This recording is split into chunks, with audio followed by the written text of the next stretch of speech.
Okay, this is the go-home show before Not O Champions.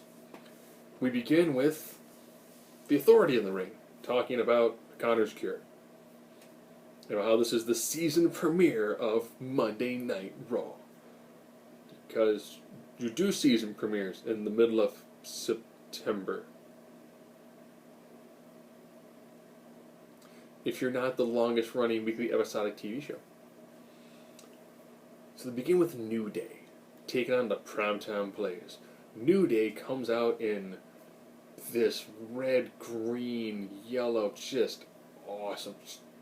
Kofi doing like this giant circle clap bit is just... I was talking to my buddy Adam, like, if we can get a third person and we decide to go to another event, we totally need to do White New Day. Totally need to do White New Day. Totally. And I was like, you have enough rhythm, you can totally pull off White Kofi. And I was like, and I got a saxophone, and I could be Xavier Woods.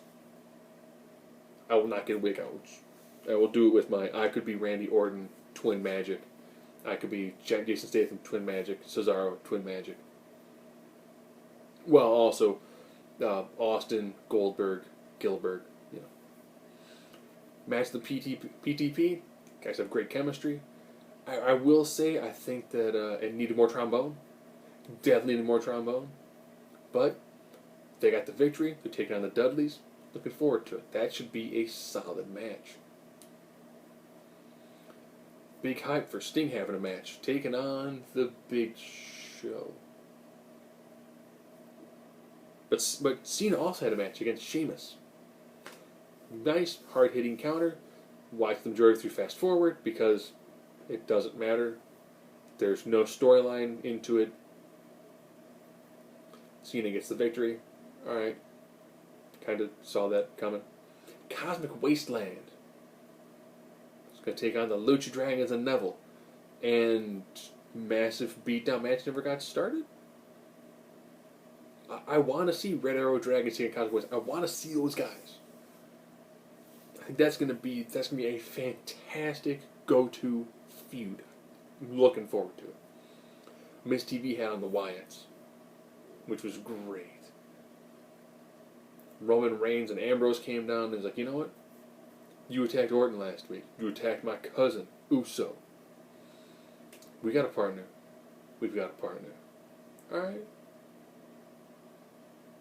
Don't think it'll be The Rock. I'm thinking maybe they might hold off on The Rock for like a big pay-per-view. I don't think you throw The Rock out at Night of Champions.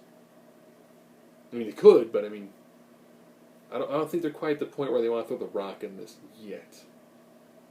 Miz also botched and he said Hell in a Cell, not Night of Champions. To be honest, you take those guys and throw them in a cell. I dig that. I think they'll work really well. Paige and Sasha Banks continued their freaking blood feud.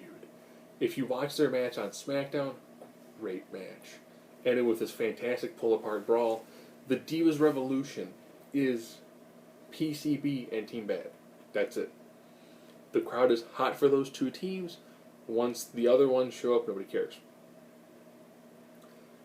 Paige hits this German that I thought would get killed Sasha. Sasha came back at the bank statement for a win. I think now Sasha has beaten Paige like 4 times. But nice, good feel to it. Good, crisp match. Worked well. Good stuff. Cesaro took on Rusev. Ziggler came down, did a little bit of the distraction piece. Which is what led to Cesaro hitting his, like, half head scissor hammerlock pin move that is just...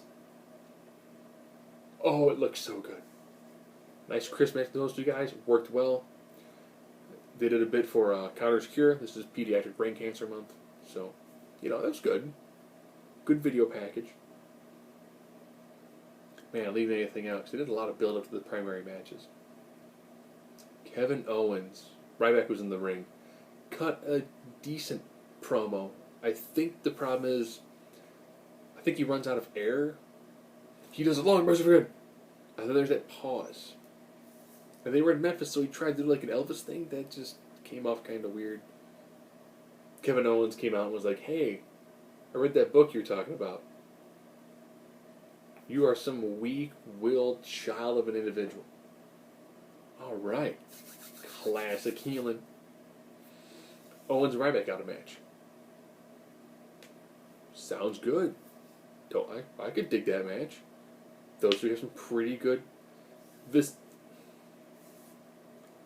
They do bits and pieces of story work on SmackDown. It's not like main event stuff, but that's where they did lots of the advancement for the Divas storyline, as well as for the Kevin Owens Ryback bit. And I'm like, that's good. They're using some continuity between those things. Good stuff.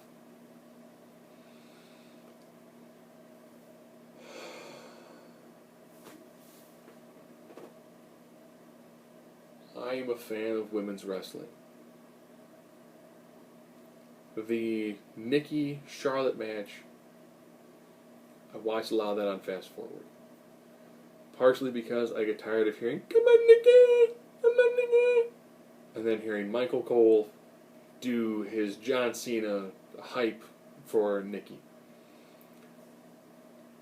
Nikki did like an armbar takedown off the top. And they're like, focusing on the weak point. When Sasha works the arm,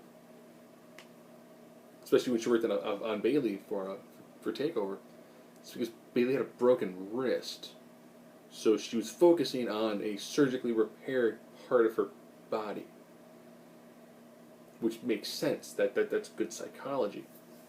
Nikki started doing a bunch of arm-based offense, which she does not do.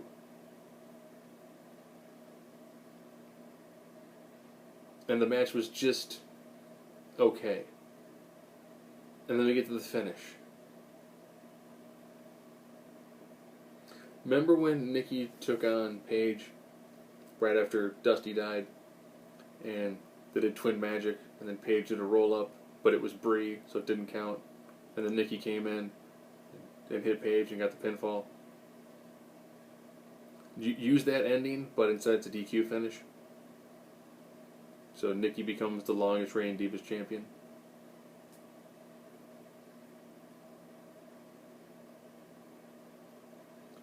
From that point, they either could have restarted the match, which would have got the crowd back in, because once the match was done, the crowd was dead the rest of the night. Either they could have restarted the match, they could have banned them from ringside, they could have said the title is vacated, they could have vacated and said it's going to be a ladder match, they could have started the match, banned them from ringside, they could have said, you know what, you're twins, I'll allow it. But to end it in a DQ when they did the exact same finish earlier in the year to Paige, and the match kept on going because the people who do the writing and the booking, I don't think a lot of them actually remember things that happened a couple of months ago. So Charlotte gets her rematch and whatever, I'm going to skip through it. Sting had his first big match on Raw against Big Show, and it was about as good as a match you could have with Sting and the Big Show. Big Show selling stupid hard for Sting. Seth Rollins makes a rundown, which makes Cena make the rundown. So now, holla holla holla player, we got a tag match main event. Alright. It's like, we know Sting's getting the hot tag, so let's beat down on John. Come back from commercial, they beat down on John. Beating down on John. Beating down on John. Hot tag. Alright, here we go, here's our finish. Seth going for a pedigree, Scorpion death drop, into the deathlock. You can tell Sting was losing his footing, so he just sat down on him. He said, oh man, he got bad knees and bad hips. Seth taps. So the face is strong. And we're going to Night of Champions, and now I know they're going to do the Bella Celebration bit on SmackDown. Normally I watch SmackDown about a half an hour after it starts, so I can skip commercials and all that stuff. So it's 45 minutes. So I can skip some of the promos that feel like they're going nowhere. I get to now watch it an hour into it, so I can skip pretty much everything related to the Bellas. And all the Raw recaps.